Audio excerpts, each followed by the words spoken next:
So the IPS Evening Deprogram. So we're going to pick up where we were leaving 4-7 thing, and we'll see where that's gone, as well as other recent developments.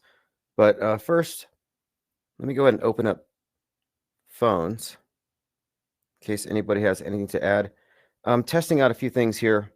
I'm going to get back to the old format with the live streaming.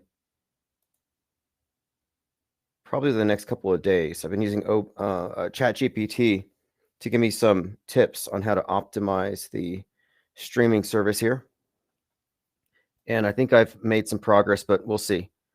And I went and dug a little bit into one of these special agents from the Air Force that was involved in what became a documentary, Miragemen, because I've been making it a point here that belief in UFOs, alien abductions, and all of that is actually mythology that was inserted by the Air Force in order to discredit a lot of people. It's an active measure, much like QAnon and many other conspiracy theories. A lot of these things are actually pushed by the government. This is not grassroots.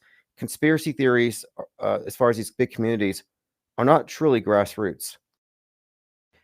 And one of the things that Miragemen revealed is that they would use these communities that they infiltrate to set up conferences. And once they have the conferences, they would be able to find out everybody who knows everything about their particular operation that they are sowing with disinformation. So his name is Richard Doty. Now, he's a central figure in the UFO disinformation intelligence community. And what they do is they confuse the public belief. And here's some examples. So he's with the Air Force Special Investigations. It's the U.S. Air Force Office of Special Investigations. He was active in the 80s when UFO sightings and conspiracy culture were intensifying. He's known for being a professional disinformer, someone who strategically mixed truth and falsehoods to manipulate public perceptions. He admitted to spreading false information about UFOs to private citizens and researchers. Your tax dollars at work, where the government sends out special agents into his life to make friends with him and create this UFO movement. His technique, as he described it, is 80% falsehood, 20% truth. Just enough fact to make it believable. So it's mostly lies, mostly. Let's see. There was a individual named Benowitz. So he was the electronics expert who was monitoring lights from Kirtland, and he was the one who suspected UFO activity, and he was targeted with this disinformation campaign. So it actually started here locally, here in Albuquerque, New Mexico. And the Air Force here, the agents, encouraged Benowitz to believe in underground alien bases like Dulce, New Mexico, alien-human treaties. And the guy had a mental breakdown and had to be institutionalized. They drove him crazy. And from what I recall, and I have to rewatch it, but I'm pretty sure they tried to tell him that they were lying the whole time, and he didn't believe them. Let's see what else is here. Doty's work, we'll talk about the special agent, shaped modern UFO mythology, alien abductions, black projects, hostile aliens. He blurred the line between reality and fiction deliberately as a tactic of information warfare. And if you think they're just doing this with UFOs, you're crazy. I mean, you're naive. This is just one little area where we have some insight into how this thing works more, I think, broadly, that this is everywhere. Every single area that the media focuses upon is essentially 80% fiction. I'm always trying to be conservative about it. Like 10% of the news is fake. But when it comes down to it, it's all framed with fakery. It's on an edifice of fakery. So it doesn't really matter at this point. Welcome to Planet Netflix. So Richard Doty's not just a source in UFO lore, he's a key architect of how it's been shaped, manipulated, and weaponized. Whether seen as a rogue agent, a scapegoat, or a mastermind, his influence has left a lasting mark on how people think about aliens and government secrecy. So this has been a topic as of late. The UFO community has been widely discredited by someone who was a well, I think, known disinformation agent. And Richard Doty had alluded to this disinformation campaign and had said he had been approached by Space Force. They wanted to hire him. Well, anyway, that's just a little bit of background information, but let's get back into the 8647 thing, because last night I was doing a review of Final Destination Bloodlines. Now, Drastic Liars called in about it, and he said it was an awful movie, and I understand where he's coming from if you're not familiar with the entire franchise. But it's a certain type of satire, and they have you laughing at grotesque deaths, but it's morbid, obviously, but it's black humor, gallows humor. But what this particular episode, or I guess it's a series, I don't know if this is the final one, but it kind of bookends it. So between Final Destination 1 and Bloodlines, you have 9/11 predictive programming built into it, references to a future event in Seattle that a character has a prophecy about, which overlaps with pre-existing foreshadowing throughout entertainment and otherwise regarding some Seattle scenario with specificity. Because remember, this channel predicted Ground Zero Seattle before 3/11/2020. We said World War III starts on Wednesday. And a lot of this was based on stuff like Colony and Westworld and, of course, Netflix. But we were right. Ground Zero was Seattle. It just wasn't a nuke. But it did start World War III in the sense that the entire world was engaged in this information war campaign and everybody had to capitulate. But my point being, this Final Destination movie sews these two things together succinctly. And I was noting something else too. The first one comes out in 2000 and features people dying in a horrific plane crash. And you had the characters who were lucky to have survived the plane crash. How many celebrities have we heard from who could have died on 9/11, but they switched their planes, or they overslept, like Michael Jackson, Mark Wahlberg? There's a whole slew of celebrities who almost died on 9/11. Oh, who's the other one? Seth MacFarlane. And that's what Final Destination is about. They almost died. But in retrospect, it almost looked like you were seeing what 9/11 was like for those people in this movie, how it was represented. And, it gives the imagination nightmare fuel. So when you're watching the news, you're able to believe it real. But just as that one gave you 9/11 nightmare fuel, so too did this new one. Even though they're in the Space Needle at the beginning of the movie, it's a burning tower and people are jumping out of it.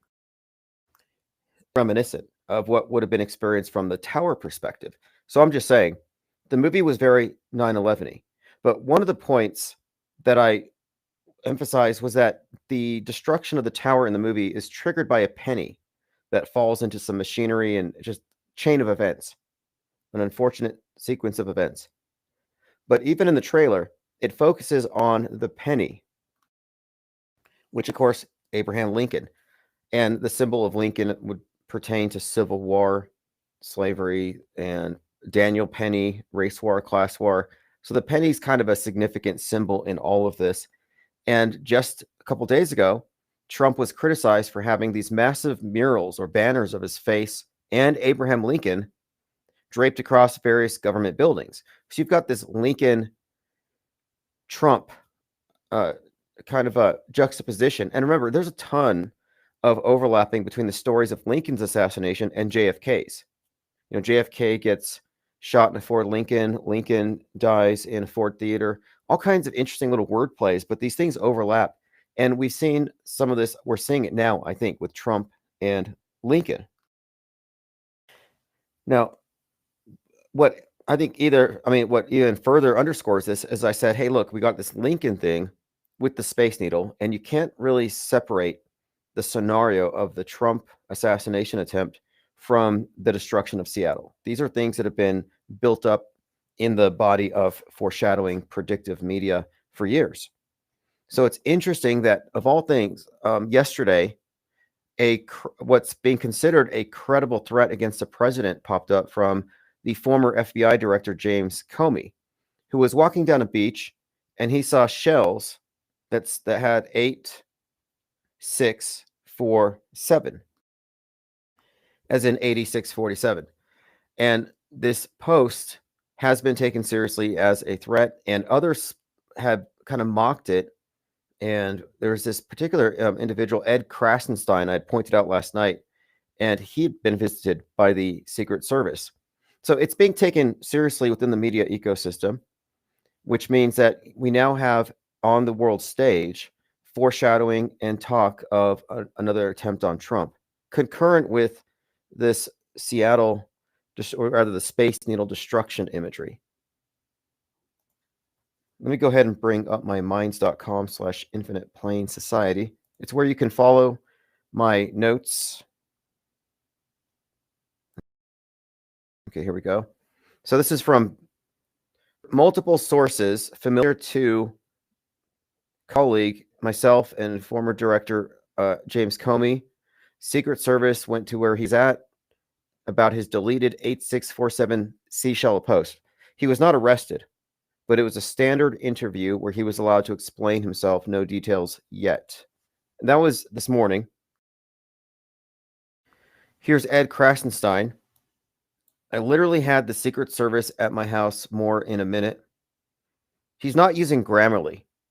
Grammarly does not let you say literally in every sentence like people do. That needs to kind of stop.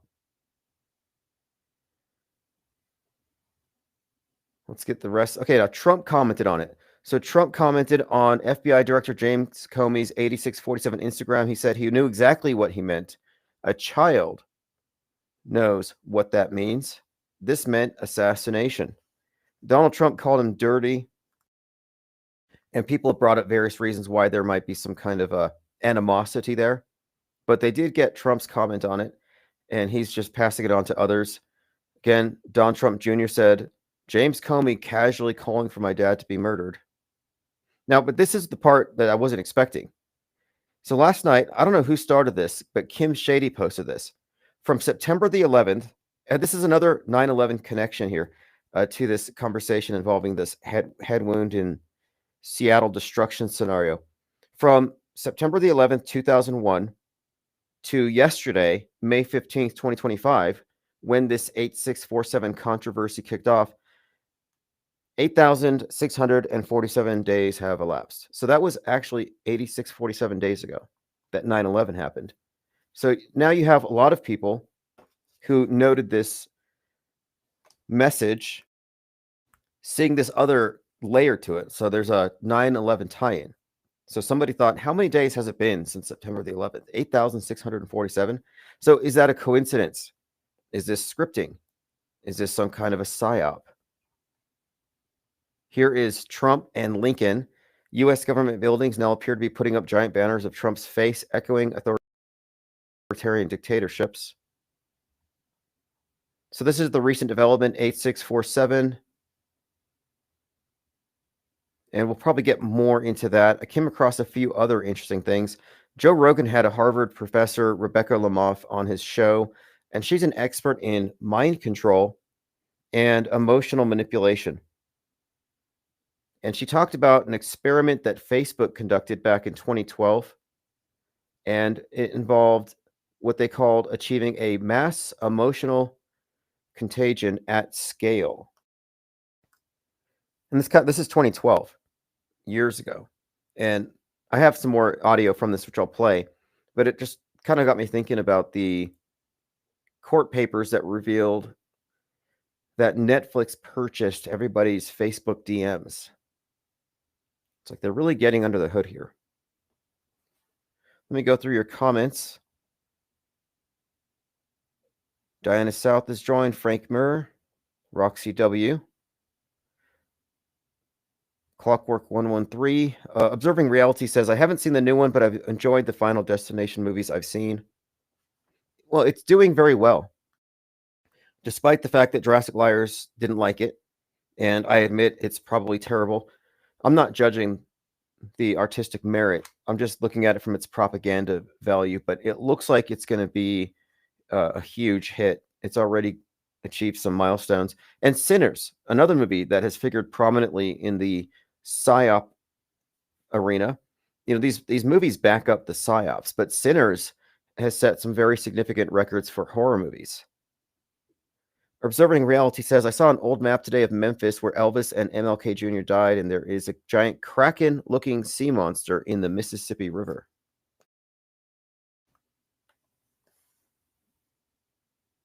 Tomanoid says, Andor Star were shown season 2. Star Wars show season 2.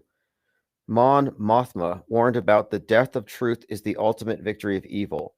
Vulnerable to whatever monster screams the loudest. The monster is Emperor Palpatine.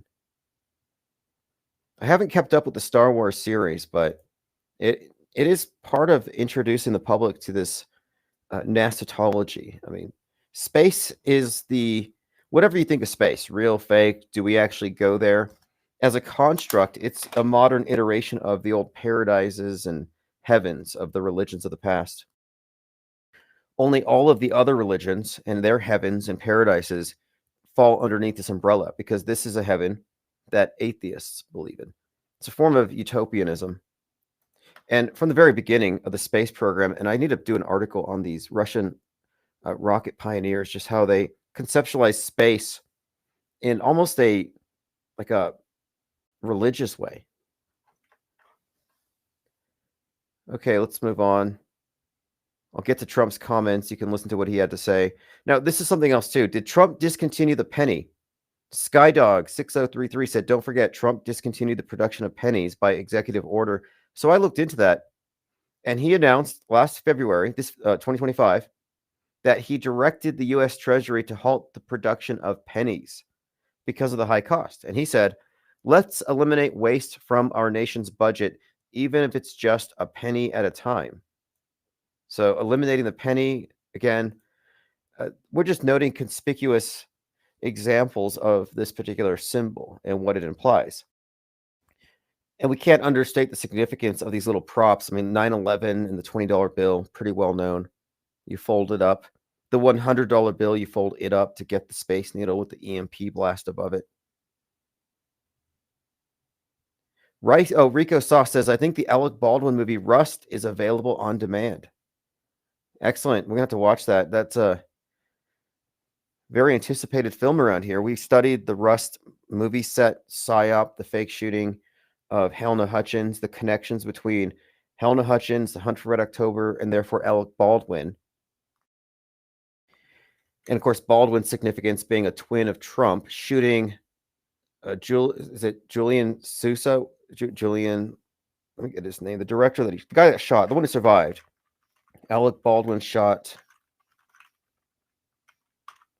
I just know that he was born on Trump's birthday. Okay, here we go. Alec Baldwin. Prosecutors say manslaughter case. Now, what did they actually do? I got to find out because I remember that he shot the one guy who was, of course, the cinematographer died, and the other guy was I don't know where he was shot. I'm just going recent news on this. He was base of Trump derangement syndrome before Robert De Niro took that over. And Helena Hutchins was 42. Okay, yeah, Joel Sousa was injured. I'm trying to find a picture of him. But I remember noting, it was interesting that, Baldwin is known for being Trump, as far as Saturday Night Live. And then he shoots a guy with Trump's birthday. And then there's something else too, chapel. And the chapel itself was like this church. And it seemed analogous to the White Chapel in Westworld, that white church building. And we'd noted a lot of examples of this similar kind of a symbol of the house. Like Ye had that Dawn Day event with the burning house. So we had kind of correlated this. But leading up to that event where Baldwin accidentally shot these individuals, leading up to it, he had made this remark about how playing Trump made him wish for a meteor to hit the White House. And around that time, Don't Look Up was in the movie theaters, and Don't Look Up is about a big comet that's going to hit the Earth in 6 months, 14 days. So again, 614, seemingly a reference to Trump's birthday. The person that was shot, 614 being his birthday, and the twinning of Trump. Very elaborate layering here, different elements to this, but it all does add up to something. And so the Rust movie can't be separated again from Hunt for Red October, which is about a nuclear submarine. So, nuclear submarine, a comet hitting the Earth, meteor hitting the White House, the bullet shooting somebody with Trump's birthday, and the guy, of course, survived, which is kind of interesting. Helena Hutchins, you have a couple of connections there. 42 being her age at the time, shot with the 44, and the 44. And I'm not really huge into breaking down the symbolism of these numbers, but there are some relevant points that we could bring up about that number. Like, Trump was in jail on 4/4 while he was arrested on 4/4/2023. He was in court. That's the date that MLK was killed as well. Then the stage union, as far as the ones on the set there for Rust, was number 44. And maybe significantly, Son of Sam.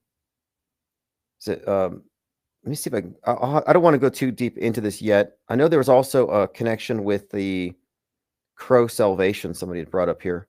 We'll have to go back and revisit this thing. My favorite part, though, was the strange behavior of Kim Basinger, who after the shooting, she was seen dancing at some goth club. Like, that's how she was mourning. It kind of added the strange subtext if you trace that particular thread. And then you had Hannah Reed, the one who gave him the gun, and she was shown, her tattoo conspicuously showing of a spider on her torso, which is kind of a red flag, I think. But it was her fault, basically.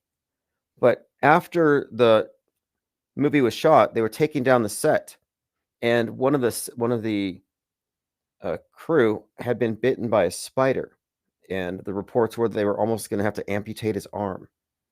So I just thought, okay, what's going on here? Lean Dion says Hutchins was from that port city in the movie, if I remember correctly. Yeah, she was from some part in Ukraine connected to the Hunt for Red October. And Hunt for Red October is a Tom Clancy. And Tom Clancy wrote Sum of All Fears, which is noted for predicting or being predictive of 9/11. And Sum of All Fears, the audiobook, was playing in the space station on 9/11. One of the astronauts, the only American astronaut up there at the time, had said that they were listening to Sum of All Fears. And then they looked down at Manhattan from space and they said, wow, it's just like the book. I'll get that interview. I think it's comical that they were so just, I mean, I get it. They're storytellers, they're propagandists, and they're trying to give us a bigger story by making these cultural references that we all get. But they were pretty terrible at it. I guess they still are. Anyway, the Rust event is a very complex event. It's got layers to it, but we'll have to do a look at it in retrospect now that it's kind of reaching a conclusion. I'll have to watch the movie too, because there's got to be something in it. All right, let's move on here. Again, it's a Western. That was another aspect to it. So it's a Western. One of our themes in 2022 that we had noted was all about the death of the West and the return of Pluto to its place where it was at America's birth, which generally signifies the death of an empire. So the death of the West theme pertained to Kanye West and his fall from grace, and he burns his house. And he said the house was a reference to MLK Jr., talking about desegregation is integrating into a burning house. So the West being alluded to as a burning house. Westworld has that chapel, and the end of Westworld also signified the same general theme, death of the West world. And now we're looking at a Western. Rust is a Western, and it has a chapel where this horrific event takes place. So there's like this overlapping with this symbol of the burning house or the destroyed house or the chapel. And it might relate to the West, the White House. I think it's the same symbol basically as the Titanic, as a metaphor for the West sinking, too big to fail, hubris, like the Tower of Babel story. And these are all very much connected. In fact, I brought up Don't Look Up about the comet that's going to hit the Earth. It was starring Leonardo DiCaprio, and DiCaprio was the face of what? The Titanic. Hey, what's up, caller?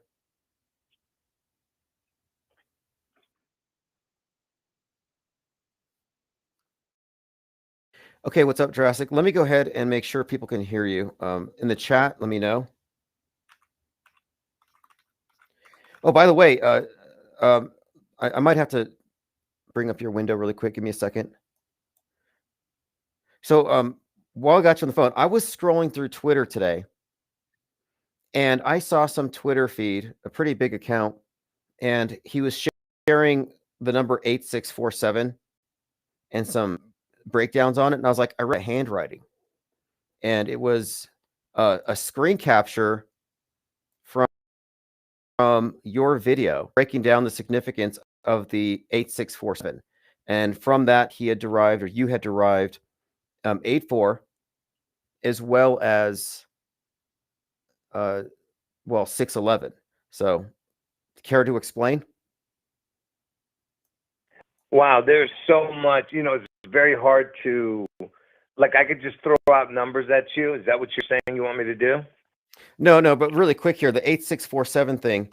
I think what they had shown was that you have the 84, and then of course the 6, and then the 47 giving you the 11. I just kind of saw that on Twitter a few minutes ago, and I was like, I hope he calls in about this. We're talking about James Comey's little assassination threat.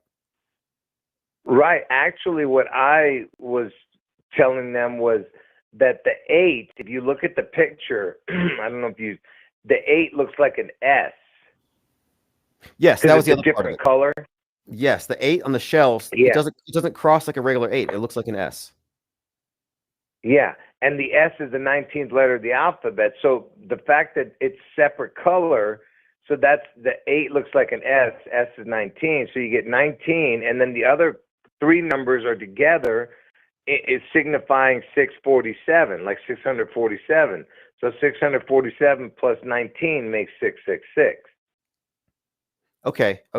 And then I also saw S as in Seattle, 611 is kind of thrown in there. And this is right. That's pretty blatant. I think the S, that makes perfect sense. S647. But one more thing. Yesterday was 8,647 days from 9/11, 2001. Yeah, and let me tell you this. I got that right away. I didn't see that on anyone's channel, but everyone did. Not just me, but everybody had it. So I thought I was going to be the first one to get it out there, but I guess everyone had it. But look, so it not only was it 8647 from 9/11 to that day that he put it out, but it was also from Elvis's birthday. If you went forward 8,647 days, it lands on 9/11. What? Okay. Yeah, from Elvis's birthday. Yeah, if you go from Elvis's birthday to 9/11, 8,647 days forward, it would land on there. I see. That's evidence of long-term planning. I mean, that can't be a coincidence. His name is James Comey, right? JC? Right. Yeah, but let me tell you some more. Yeah, the JC for James Comey. Now, from James Comey's birthday, which is George Washington's death date, 12/14, from his birthday forward, 8,647 days, it lands on Elvis's death date. Which is 8/16/77, right? Yeah, but no, not the year, just the date. Just the date. It passed because it, yeah. I see. Okay, and by the way, Lincoln has been popping up a bit. I'm not sure what you think of the significance of it, but the penny has been this reoccurring symbol. And I know there's a lot of connections between the Lincoln and the JFK assassination, but then Trump puts his face up on these government buildings, this big picture of his face and Lincoln. So it just seems like there's this association being made right now. But moving forward here, your prediction dates, just for people who haven't heard your channel, who aren't familiar, because we're getting close to it. What is your basic assertion here? Like, what have you basically arrived at? The two dates, if you want to explain it. All right. Well, yeah, on June 11th, they're going to take a bite out of the state of Washington because the apple, right? The apple state is Washington. So they're gonna do some kind of biblical event, which I say is the beast out of the sea event on June 11th. So get out of Washington state because who knows what the event is going to be, but the most likely scenario would be a supposed nuke, because I don't believe in that, but they probably have planted explosives everywhere across that state. And so they're going to probably take a chunk out of the state of Washington. And of course, that Elvis's head looks like part of Washington state, right? You know that. And that's the June 11th event. The August 4th event is that Trump gets his head wound on August 4th, and somehow he makes this miraculous recovery, okay? And he opens his eyes on August 8th or something after he gets his head wound on August 4th. They pronounce him dead, but somehow he's alive. Don't ask me. It's just got to be some type of resurrection happen, some kind of form of that. So what else is your question? Yeah, that was the main thing, because we're leading up to it, and we're less than a month from June the 11th. We're getting really close to that, and this movie comes out, and terrible or not, the opening scene was, well, from the perspective of the main character, when they pull her blindfold off, is she's looking up at the Space Needle, and I thought the destruction of this Space Needle from the inside, it had too many elements to ignore, like the cracked floor, which is like a fault line, an earthquake kind of inference there. But then it was like looking from the inside of the Twin Towers as they were burning. It had the tower burning, people jumping, rushing to the exits. So I just took it as very 9/11-y.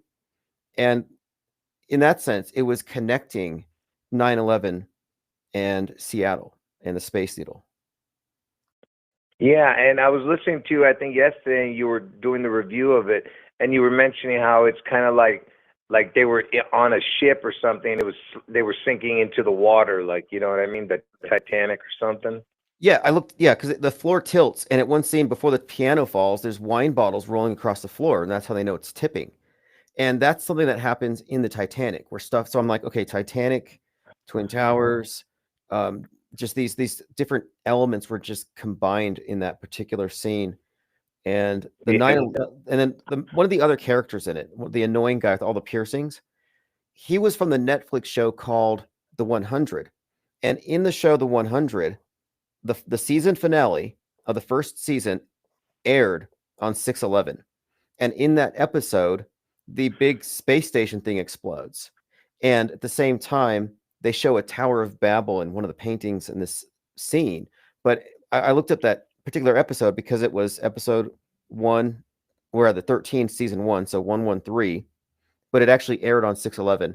And this space station-like thing exploding just kind of stood out to me again as this Seattle prediction. Yeah, that's a good one. So you were mentioning the Lincoln connection. The reason that Lincoln is so important to this now is because Lincoln has been dead now for 216 years. I mean, I'm sorry. From his birthday, he would have been 216 years old. Okay. Okay. Okay, I see that. 216. Yeah, so he would have been 216 years old right now. That's why it's important, because August 4th is the 216th day of the year, right? When Trump's going to get his head wound. And the fact that he was, taken out, right? So that's why I'm saying it's very important, the 216 to this puzzle. That's why Lincoln's connected. And the reason did you see, it was the anniversary of the building that had Trump's banner in between the pillars next to Lincoln. I didn't know that, but yeah. Okay, go on, because this is the 216 thing came up again today, because the singer The Weeknd, who was born on February 16th, so a 216, right. He just symbolically in some video he released destroyed his identity, his persona. The Weeknd has been destroyed. He's going to try something different, and the whole theme with The Weeknd for years has been the head wound. among other, but it's been a reoccurring theme with him. But I thought it was kind of interesting that I saw the headline on Drudge today that The Weeknd is doing something of a artistic immolation and destruction of his persona. Wow, I got to see that. I didn't even see that. But let me just tell you about the Lincoln thing. So yesterday, 5/15, the date was the anniversary. The anniversary of the U.S. Department of Agriculture, the USDA, and that was the building that they were talking about. That Trump's face is on this big banner in between two pillars, and Lincoln is like a few pillars to the side of him. Okay. Did you see that image yet? Yes, actually, I have it here. I'm looking for it, and I have it up on my screen. Put it up again. But yeah, people are bringing this up to say he's being authoritarian, but I'm looking at it. I'm saying, wait, all of a sudden we're seeing Trump juxtaposed with Lincoln. Okay, I see USDA, U.S. Department of Agriculture. Okay, I see it.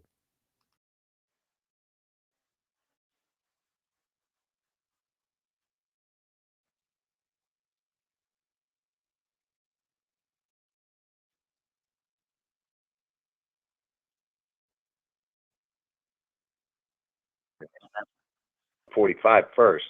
So USDA equals 45. Just those four letters. USDA. If you just add it up, it Okay, equals okay. 45. Okay, I see that. Yeah, yeah.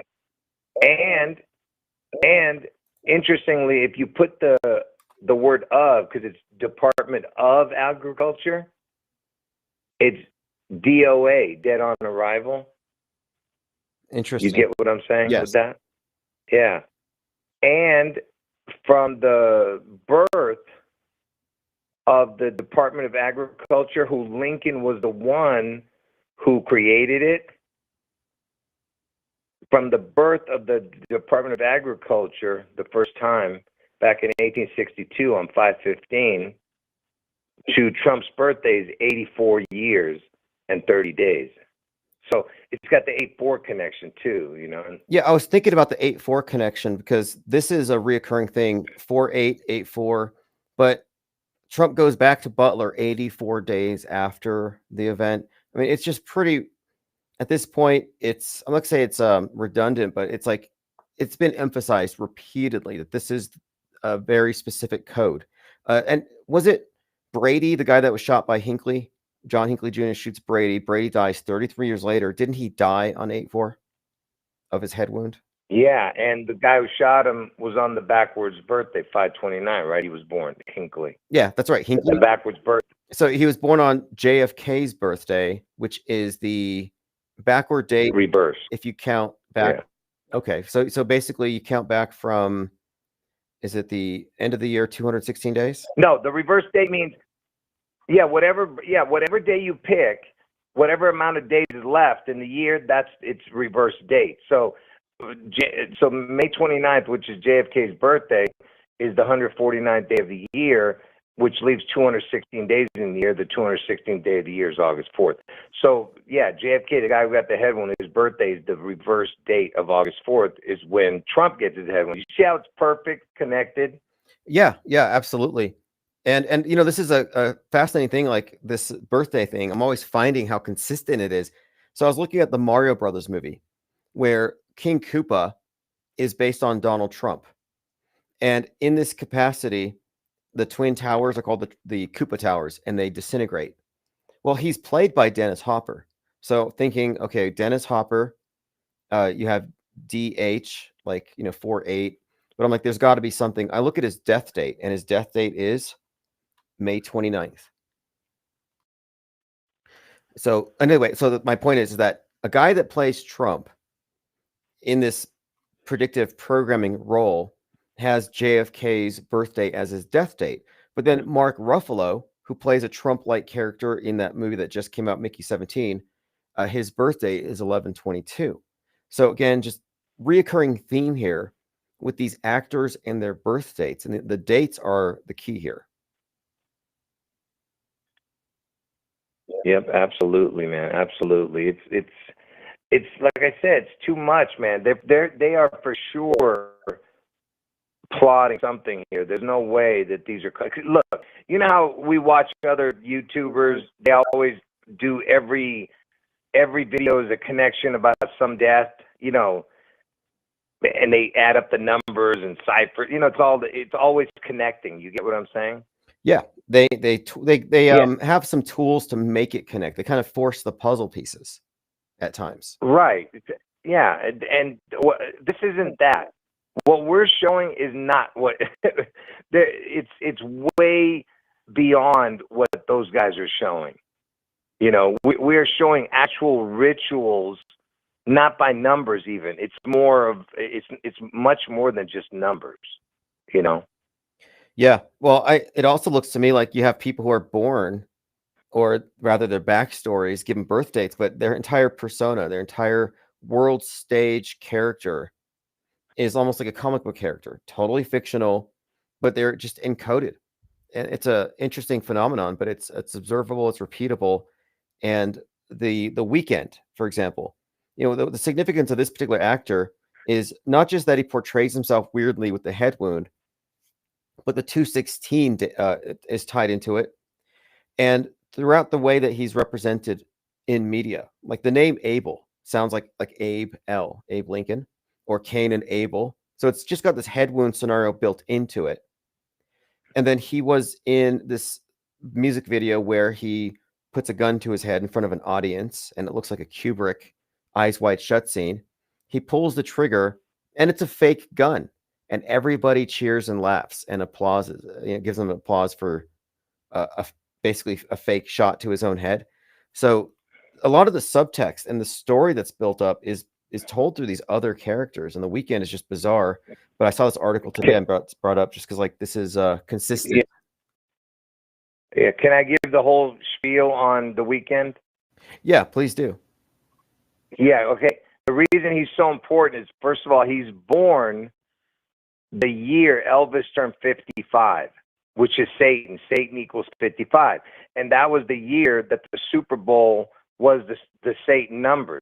That year, because Satan equals 55 and the reduced number is 10, so 55-10. The Super Bowl score was 55-10, and that's the year Elvis turned Satan, because he turned 55 years old that year.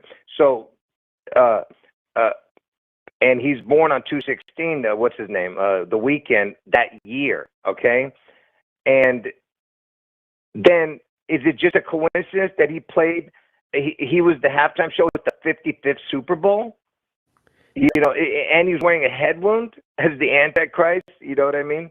Because the Antichrist is going to get a head wound. He's at the 55th Super Bowl. They show an angel coming down.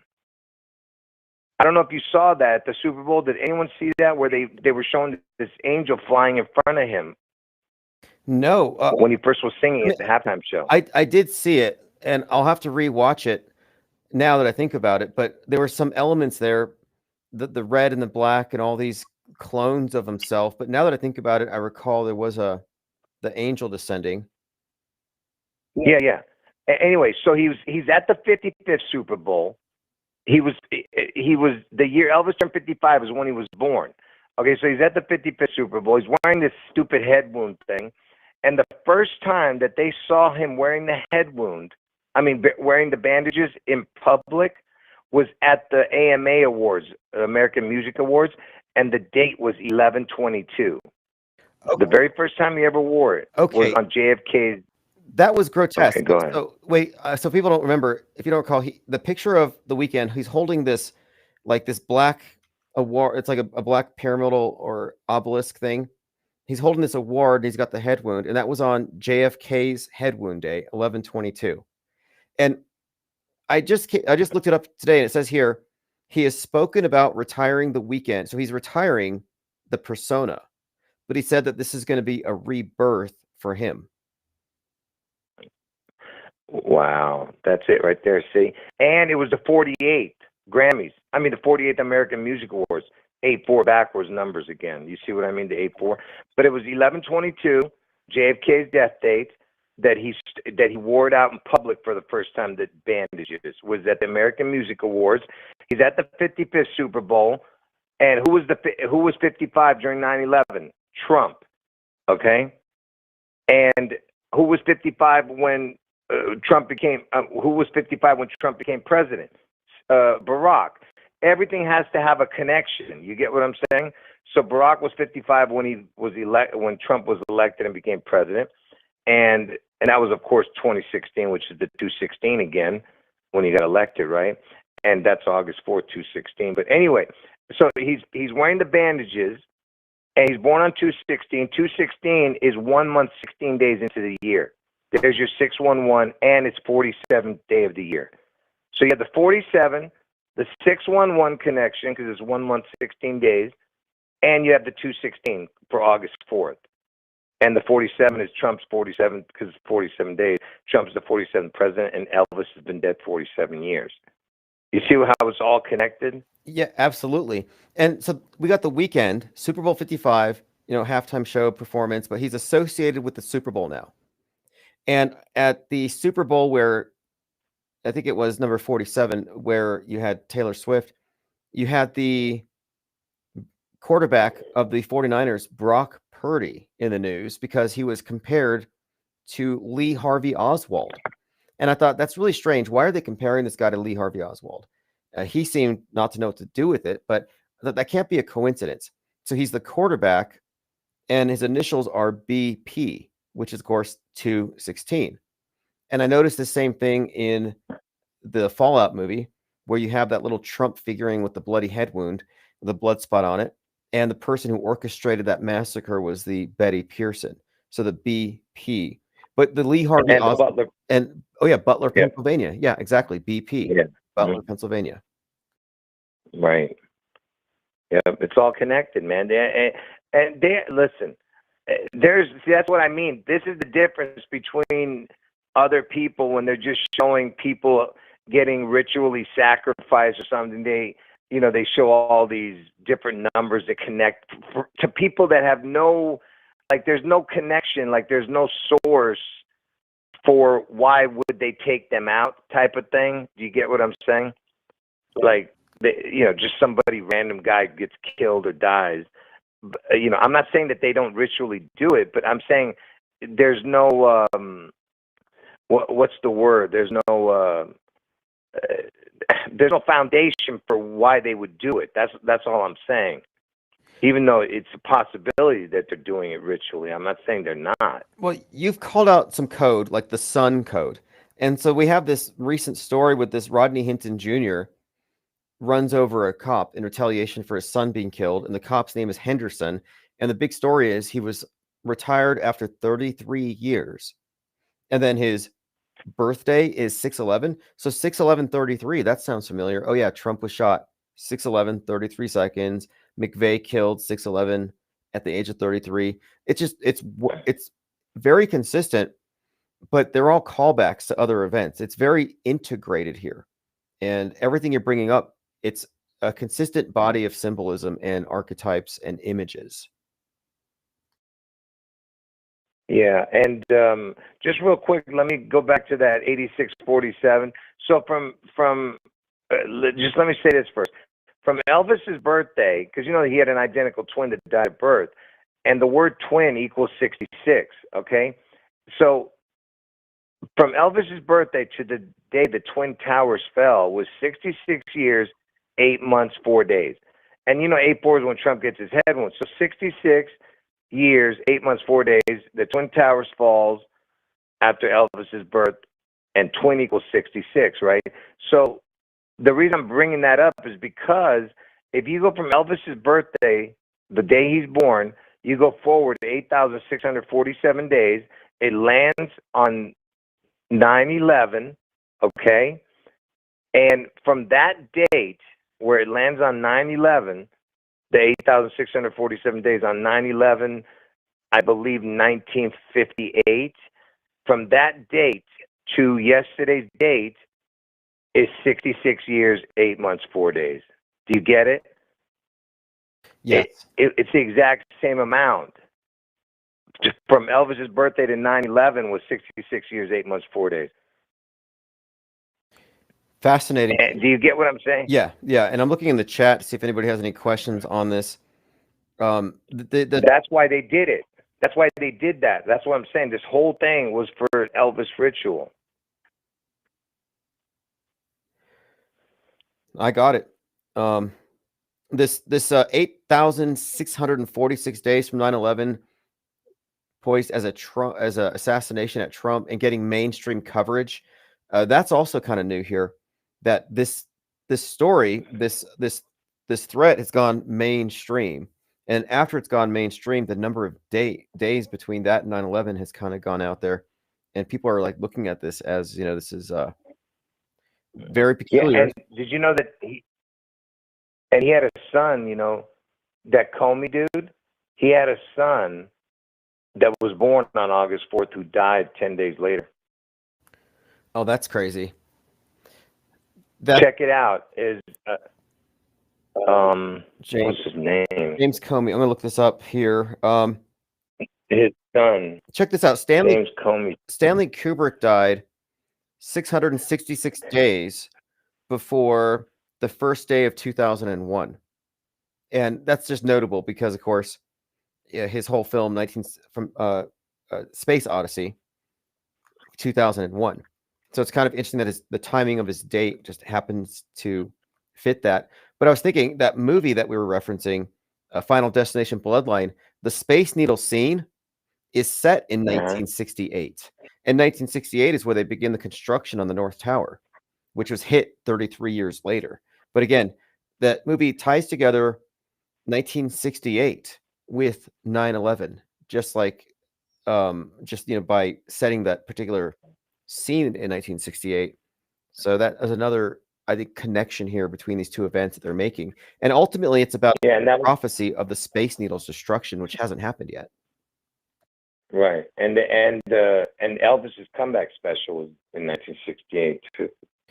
Oh yeah, okay. And after Trump's Butler, Pennsylvania head wound, he was gone for a few days, and he shows up at the RNC, and that's where Hulk Hogan was.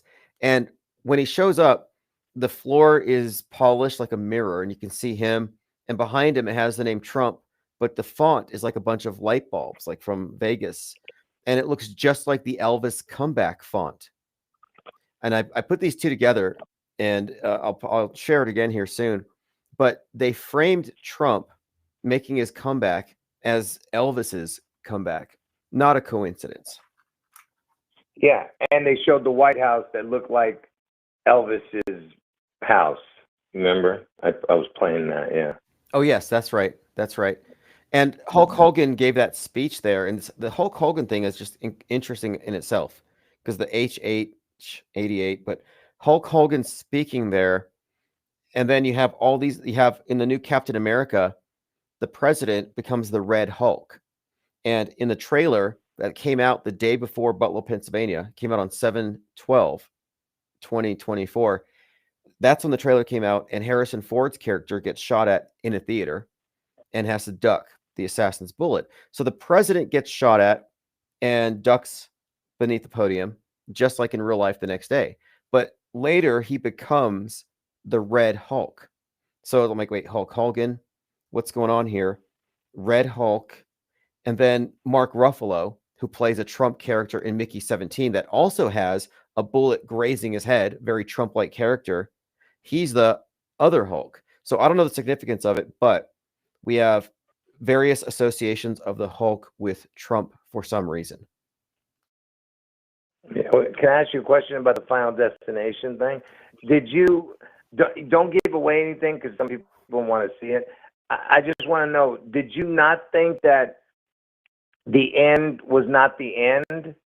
Like, you get what I'm trying to say? Like, didn't you think there was going to be more? Or am I mistaken on that? It was way too abrupt. I thought it was like an abrupt ending. And I started walking out during the end credits. I should have stayed for the whole thing, but it had the penny. So for the last 2 minutes of end credits, it was a penny rolling across a bunch of obituaries connected with lines like a conspiracy mind map, but it was focused on the penny. So Abe Lincoln, his face is associated with the destruction of the Space Needle. So they've planted that symbol there pretty deep. And then at the base of the Space Needle, there was a sculpture of a crab coming out of the water. which I thought Kraken, Beast of the Sea. Let me ask you a question. You know the word penny, it equals 79. I think that's Trump's age this year on 6/14, right? Right. So that's a connection there. Yeah, I was looking at that, and the root word of the penny, I think or cent, obviously 100. And there's been a lot of connections with the 100, the number, and this scenario. With like this, so in I think 2019, $100 million was put into the Space Needle, and they called it the Century Project. So again, 100 century. That TV show I mentioned called The 100 has the space station falling, and it aired on 6/11. So that's like a reoccurring theme here. The 100, and then the renovations of the Space Needle. That's quite a bit of money to be putting into it. And then Chris Cornell, his statue's there on the ground at the what used to be called the Electronic Music Project, EMP. And just the other day on The Voice, some singer performed Soundgarden song Black Hole Sun. And it was just announced that Soundgarden is being put into the Music Hall of Fame. That all just happened. Wow. So yeah, go ahead. So just like between that, so you have the Chris Cornell Black Hole Sun references, and before the Space Needle exploded, they were playing Johnny Cash's song Ring of Fire. So JC, Ring of Fire, just like the Corona. But The Voice performing that song, Chris Cornell in the news again. It just seems like these are all kind of referencing that same area again, Seattle. Yeah, man. But there's going to be some more predictive programming. It's not finished yet. I was thinking something's going to happen on Sunday. You know what's Sunday, right? What's coming up? What is Sunday? No. It's the inauguration of the Pope. Oh, I hadn't thought about that. That's this Sunday. He's being inaugurated. Okay. Yeah. Pope Leo. Yeah, I did a video on it. Go ahead. Pope Leo. Okay, if you did a video on it, for people who don't know, if you go to autohoax.com, that is the hoax report. And all of your latest videos actually show up on top in the there's like a bunch of channels that are listed there. Okay, so your latest video says Elvis the Beast rises 6/11 Washington State. Death is coming. The new Pope inauguration date. Death is coming. That's okay. The one. Death is coming is the one that I put for the Pope inauguration. Okay, so now anybody in the chat, I just posted, it says, see the hoax report. If you look at the hoax report, the fourth link down is the latest 3 videos from Jurassic Liars. Yeah, because I'm predicting that, because listen, man, there's a reason why they picked an American president. Why do you think that stupid Trump put himself as the president? I mean, as the Pope, because they're implying that the Pope is going to get taken out. Right, our first American Pope, and then he puts himself up there, and I thought it was funny, but a lot of people were triggered about it, and they made sure everybody saw it. Like, they have a way of force memeing concepts and ideas out there, but it's just fascinating how integrated this stuff is, because now we have the Trump assassination predictive programming buildup overtly referencing September 11th, 2001. And James Comey, obviously, his role in this is, I think, scripted, but I have to look more into this. But I just thought, okay, this has got to be Jurassic Liars' purview here. Everything. Listen, if you look at the Pope videos I've done like 3 or 4 of them. Even the ex-Pope dying on the day he did, which is crazy. He died on the 63rd anniversary of the Space Needle, and even the number itself of the Space Needle, it was open on 421, right? He died on 421. 4 times 21 equals 84, and 4 plus 21 equals 25. So it's like that's the exact date that Trump's going to get his head on, 8/4/25. And 421 is the backwards date of 9/11. It is the reverse date of 9/11. See, get what I'm saying? It's all, Well, let me run this by you. So on May 10th, this Russian satellite fell down to Earth. And we were talking about it because it was just like this movie where the Russian satellite falls down and the main character is based on Trump. He gets a head wound, all kinds of connections here. But that thing was headed towards Venus. So you have this thing headed towards Venus, falling down to Earth. It just kind of got me thinking, Venus was previously, known as Lucifer. So I thought maybe there's some correlation here with this satellite falling to the Earth. I don't know. What do you think? Well, if it fell on 510, it's the 130th day of the year. That 130 equals Washington. So I don't know. Other than that, I don't know. But you could be right. I mean, well, and another I point, don't know what when in that trailer for the movie Megalopolis, when the satellite's falling down to the Earth, that's in the trailer, and it has the Statue of Liberty in the foreground, and then the falling satellite in the background. So the association with the Statue of Liberty here is that it's made of copper, which is associated with the planet Venus. And the connection between the Statue of Liberty and Lucifer has been made based on this famous painting by William Blake. But anyway, I think there's a connection there. There's definitely a connection here. Yeah, and Elvis. Yeah, and Elvis is the Statue of Liberty, the old one. That's the other part of it. The Statue of Liberty's face looks conspicuously similar to Elvis's face. And and the copper connection. You know that Elvis was buried in a copper casket? I did not know that. Okay, copper penny. I don't know if that's reaching, but the metals are all associated in the occult world with the various classical planets and the associated deities. So that's kind of I wonder what copper equals. I think it might be. Could it equal 84? I'm not sure. Let's see. PP is 32. O is 15. Is 47. C is 50. E is 55. R is 18. No, I think it's 83. Am I counting it wrong? I don't know. Somebody's got to do it. Yeah. My brain's not working right now. Yeah, I'll have someone figure that out. Lean Dion says coronavirus was termed in 1968. So 68 was also the year of Newsbenders, Space Odyssey. And Space Odyssey is where they made it very clear that the sun and the moon forms this corona symbol is like, I think that's when it really became where you can see the connection between corona and 9/11. Like these major psyops are all referencing each other, layered, but the symbolism is consistent throughout. Yeah, copper equals 83, not 84. But yeah, man. Anyway, I'm gonna definitely call again. Hopefully you do. Are you gonna be doing a live stream every day now? Yes, I'm back on schedule. And I'll be here every day, if not morning and evening. So absolutely. So definitely. And you got to be more careful, man. We don't want you to get your channel taken down. That was for some stupid old Kanye video. And yeah, that was pretty lame. In 4 days, it'll be back up. But yeah, I'll be watching that. And again, you can send people to autohoax.com. Your videos are listed there. I handpick only the people who know everything is fake as hell and who are looking at the bigger picture. But your videos are linked there for the convenience of listeners here. So I'll make sure I'll catch up with your last one about the Pope. I'm interested to see what you had to say there.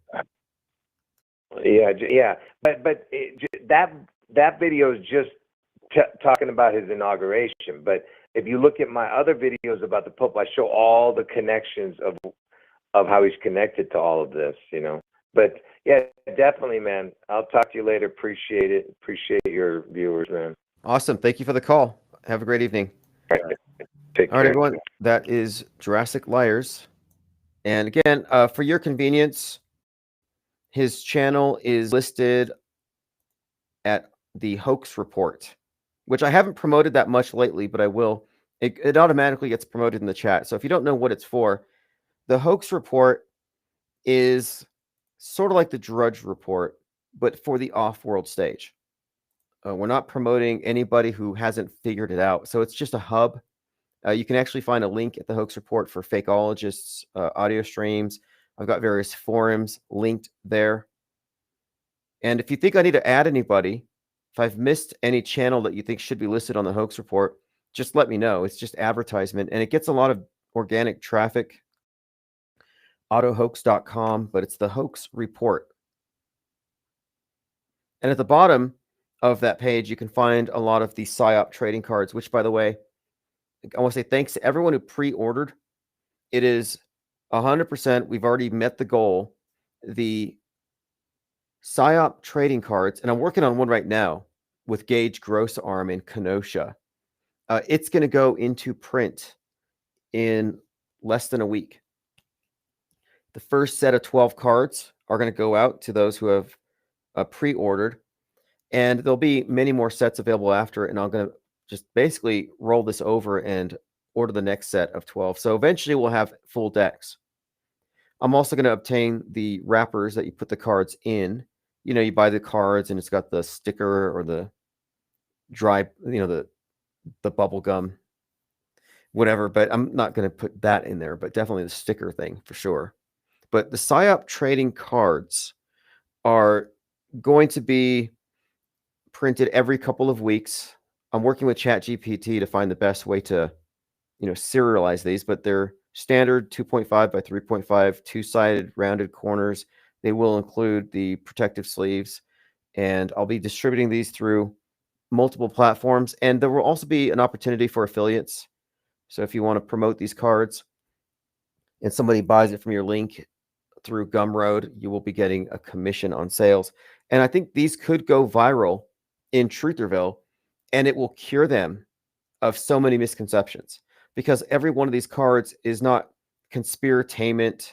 It's not X-Files type conspiracy theories, but it's actually mass media deconstruction and Psywar analysis.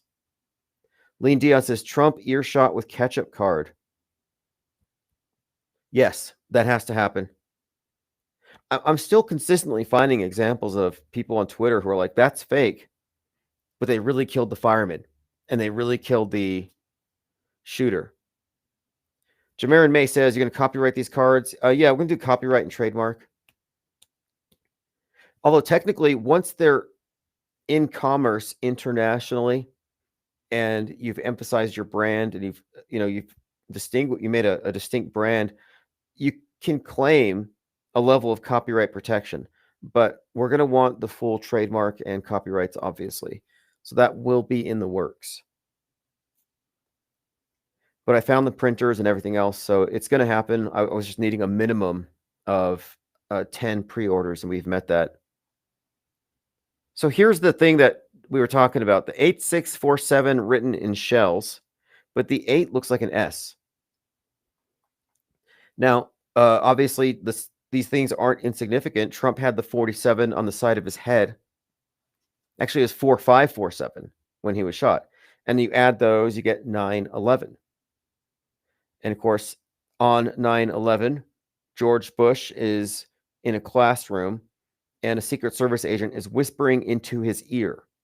The photographer who shot the picture of the Secret Service whispering into Bush's ear is the same photographer who got the photo of the bullet whizzing by Trump's ear.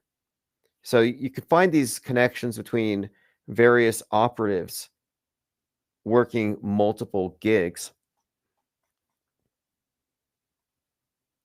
Jamarin May says, a lot of people will try to rip you off. Well, here's the thing. Here's the market advantage that we have. Nobody can go as far as we go. People can only recycle and regurgitate what's in Trutherville. What we're doing is going so counter that I think it's kind of unco-optable. Nobody wants to run with this stuff is fake if their whole platform is built on asserting alternatives, like alternative narratives that don't fundamentally dispute that it happened. So we're kind of outside, and I welcome competition. You know, I think that there needs to be competition. There needs to be we want to enlarge the number of content creators. I'm not against friendly competition, but obviously we don't want to deal with intellectual property theft. But I'm 100% in agreement with you that we have to emphasize copyright for a lot of reasons. And actually, now that I think about it, I think idea theft is at an all-time high. You know, I follow a lot of channels. I'm not going to get into specifics, but I've been listening to a lot of these channels who are psychiatrists, again, to psychology and various personality disorders. And I listen to these channels, learn a lot from them, and then I find these faceless AI channels that are essentially saying the same things, only with a soundtrack and AI graphics, and it's useful. But I'm listening to it, and I'm thinking either this person stole this person's content and used ChatGPT to somewhat rewrite it, or these people are remixing their own content. And from what I can gather, that's not the case. From what I can gather, successful channels are being essentially pirated. So let's say you've got 500,000 subs and you're an expert in your field. Somebody with AI can just take your last 10 videos, mix it up with a new script, and put it out there as a faceless channel and get all the perks of the platform as far as monetization, which is the reason they do it. But the monetization, the network, the emails, they grow this entire business off of mirroring people's content, but then using AI to slightly change it to make it original. I don't know how defensible this stuff will be long term when it comes to trademark. That's why you need trademark and copyright, because if you don't have that, you don't really have a leg to stand on when it comes to YouTube taking down content or the courts. And one other point here, you can't really get away with this stuff if somebody decides to follow up on it. For example, if you were to bootleg a sports team's graphics on a shirt or something, yeah, you might make some money in the short term, but you will get sued. And it is that you can actually amass a collectible debt.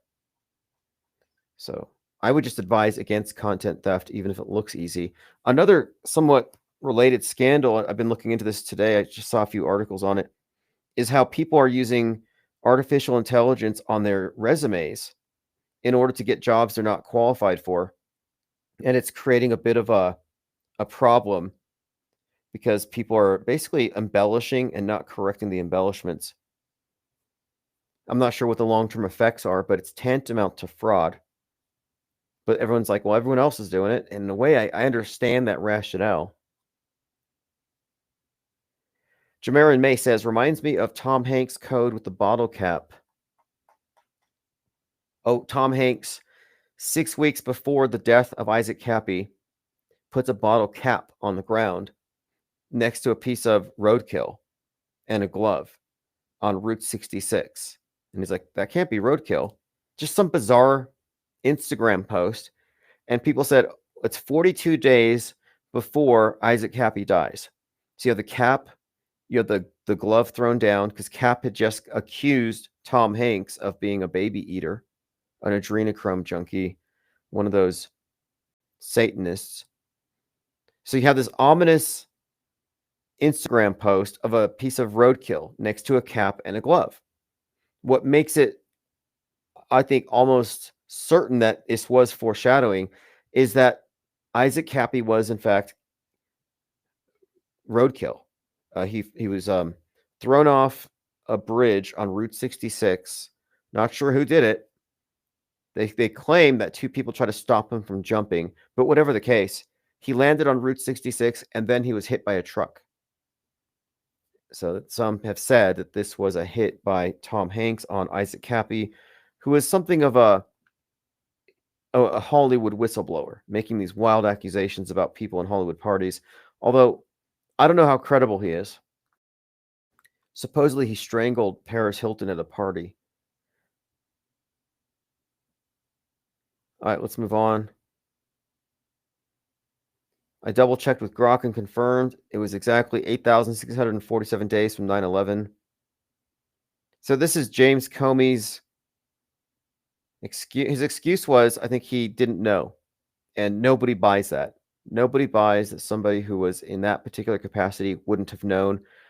Donald Trump says on the former FBI director, he knew exactly what it meant a child knows. And I'll play that audio here in just a moment.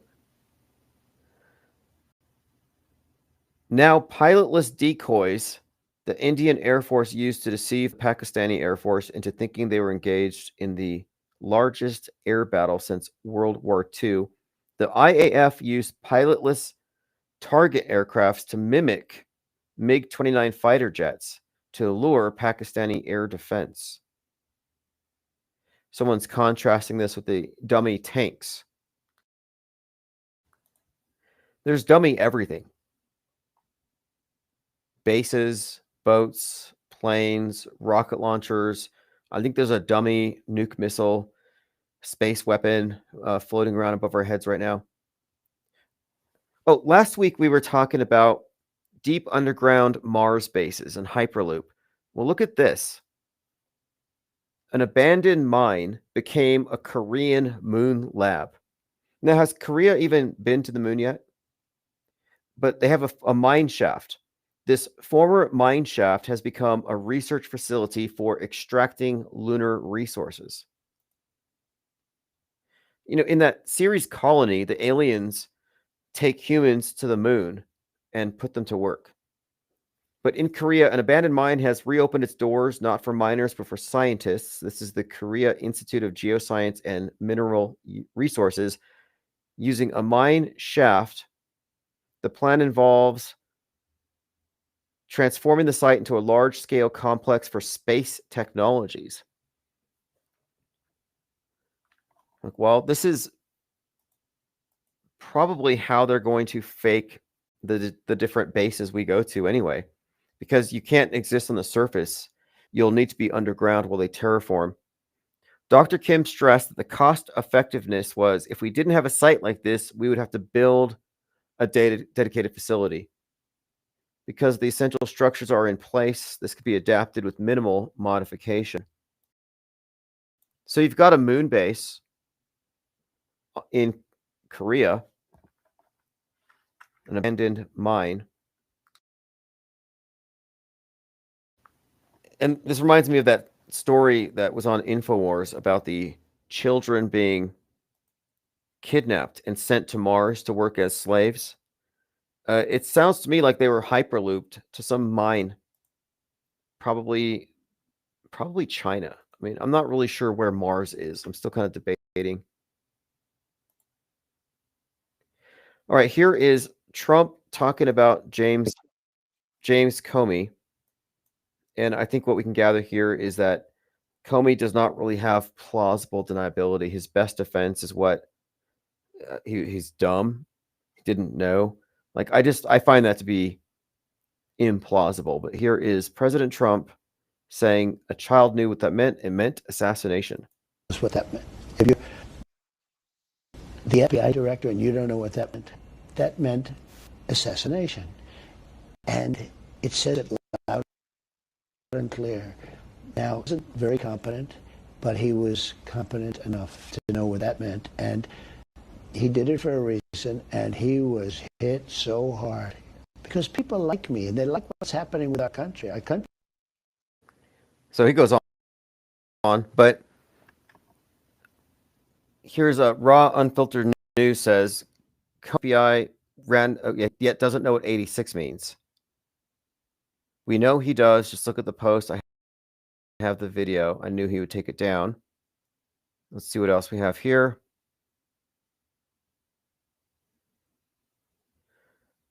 James Comey used to be the head of the top law enforcement. The next question is, how many people did Comey have arrested and their lives destroyed because of his evilness? But then people are pointing out what could be construed as hypocrisy, because you can find a lot of MAGA merchandise for 8646. I don't know if it's an equivalence. I mean, you can make, but yeah, that is kind of interesting. You had MAGA trucks with like a mural on the back of Biden tied up in the back of the truck. So it's kind of convenient. We have more people saying he's hoping, this is what Brianne Morello says, James Comey knew what it meant. He's hoping some mentally unwell leftist terrorist takes another shot at Trump. Something I saw that caught my eye. He could give it any type of belief as to what he thought it meant at the time, but the rest of us know that that's exactly what it meant. he's gaslighting at being, that's not what it means, but it doesn't matter because if some crazy person hears it, that's the idea here. And I think it's telling, I was just talking to someone on my show about this the other day in regards to the second assassination attempt on President Trump. That individual who is currently awaiting his criminal trial, it's very obvious when you look at his background and all the evidence the DOJ has been putting forward that this is an individual who has a violent past and is looking for all these smoke signals like the one we just saw that James Comey posted on his page, on his Instagram page, right? Those type of people, somebody who, he's a This is exactly what happened last year. The buildup to Butler was a lot of talk just like this. So just noting. We'll continue tomorrow. Infinite Plains Saturday. I'm sure there'll be a lot more development. Here it is. So this Twitter channel called Matt's Gotta Know has some clips here. He says, here's a few pieces of the puzzle involving JC. If you've watched Jurassic Liars, he's given the numbers 8/4 and 6/11 as dates for two major events. I saw this handwriting and I recognize this. That's look, Elvis's birth 1/8 to 9/11. 1/8/35 to 9/11/58, 8/16/77. Fascinating connections here. I retweeted that. So it's called Matt's Gotta Know. He did a analysis of one of Jurassic Liars' videos and put some screen caps and some links to it. Jesse Waters, who says there's nothing wrong with swimming in sewage as long as it's clear, says arrest Comey. And if anybody besides Comey had done this, they would have already been visited by Secret Service. Tulsi Gabbard said over 55% of respondents felt that murdering President Trump would be quote unquote somewhat justified. 55%. This study also. That's insane. By the way, Jesse Waters was believed by many QAnoners to be JFK Jr. in disguise. And they also believed that the Q drop that said watch the waters meant to watch Jesse Waters on Fox News. Jurassic Liar says Melania Trump statue cut off at the feet and stolen. Interesting. I'll look into that. Left-wing media acts to 8647. Obviously, downplay it, but the left-wing media also cheers for Luigi. I'm going to scroll through my Twitter feed, make sure I haven't missed anything. I was taking note of how many big channels have noted these connections with 9/11 and this event. Kill Elon. Yeah, there's been a lot of rhetoric against the CEOs, like basically ever since the Luigi killing of the CEO, the United Healthcare guy. And we were remarking about how this has transferred to a hatred of Musk. And in the madness, that's the general theme. The left wing becomes active and crazy and violent and goes after the CEOs. And what have we seen since? You had the guy with the Green Beret, the guy with the Cybertruck exploding outside of Trump Tower that kind of sent this message. But we had looked back, and on the Saturday Night Live, where Musk was Wario, Luigi tries to kill him in the courtroom, but then they stop him and they end the skit. But Luigi about to throw a turtle at Wario, who was basically Elon. Interesting bit of foreshadowing. A deeply creepy, enormous, brooding banner of Trump hangs next to Lincoln outside the Department of Architecture. So this is going around the news. USDA, and you heard Jurassic Liars talk about the significance of that. But again, this is going viral. This story, deeply creepy. And I'm just noting that they put this next to Lincoln. So you have this connection between Trump and Lincoln. Not a coincidence. And then Lincoln is all over. I mean, the penny starts the thing going off with the Seattle Space Needle-like structure in the Final Destination. And when it ends, it's focused on the penny rolling around the screen, connecting all the different dots. So Lincoln is just encoded into this story. I could play this short clip. This is the Harvard professor I referenced earlier on Jurassic Liars, who talked about the study in 2012 where they announced that they achieved what this mass in 2000. emotional They announced achieved emotional contagion at a mass emotional contagion at scale. Not that this is new.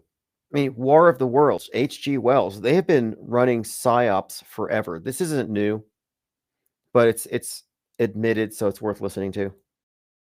right about in that took place in 2000 was published in 2014, where they announced that they've achieved a mass emotional contagion at scale, which show that people exposed to it when they altered, so they took 700,000 users or 693,000, I think, without informing them, but because your user agreement agree, make it whenever you go on the platform, you agree to be tested or A/B tested. I didn't know that. When you get on Facebook, you agree to be a guinea pig for mind control experiments, MK Ultra. Didn't know. We're all MK Ultra volunteers, I guess. So this experiment exposed a group to a more, their news feed was altered in a negative direction emotionally as measured by software, and they discovered that group that had responded in a more negative way as judged through their. This kind of reminds me of what we were just talking about with the University of Zurich, putting AI bots onto Reddit to influence people's opinions. Same thing. All right, we'll be back tomorrow morning tomorrow afternoon, tomorrow morning, possibly, but for Infinite Plane Saturday. So if you're here in the comments, thank you for your participation. A lot of interesting information tonight. Lots more to share tomorrow. And make sure you're signed up to the newsletter. I send out email. And Infinite Plane Saturday. Have to look forward to the inauguration of the new. Should be interesting. Have a great evening.